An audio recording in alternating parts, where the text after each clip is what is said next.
नमस्कार विद्यार्थी मित्रांनो, गुणोत्तर व प्रमाण या घटकावरचा हा प्रश्न आहे. व्यवस्थित वाचा. आई आणि मुलीच्या आजच्या वयाचे गुणोत्तर 7:3 आहे. 6 वर्षांनंतर त्यांच्या वयाचे गुणोत्तर 2:1 होईल, तर आईचे आजचे वय किती असं त्या ठिकाणी विचारले. मग सुरुवातीचं गुणोत्तर काय दिलेलं आहे, तर 7:3 दिलेलं आहे. मग याचाच अर्थ या गुणोत्तरावरून आपल्याला आईचं आणि मुलीचं आजचं वय काढता येईल. त्याला x ने गुणून ते किती असेल, 7x आणि 3x. त्यानंतर पुढे काय म्हटलं की 6 वर्षांनंतर याचा अर्थ हे जे काही वय आहे आजचं, त्याच्यात 6 मिळवायला लागतील.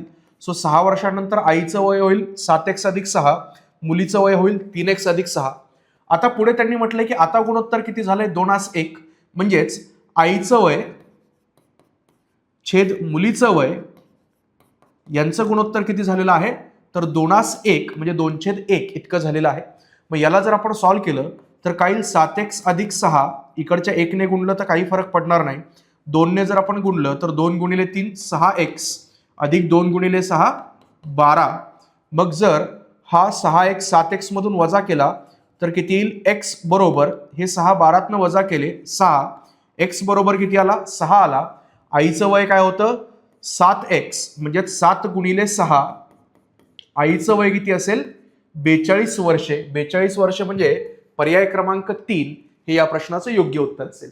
अशाच पद्धतीच्या वेगवेगळ्या प्रश्नांचा सराव करा, जेणेकरून तुम्हाला परीक्षेमध्ये कमीत कमी कालावधीमध्ये अशा प्रकारचे प्रश्न टॅकल करता येतील.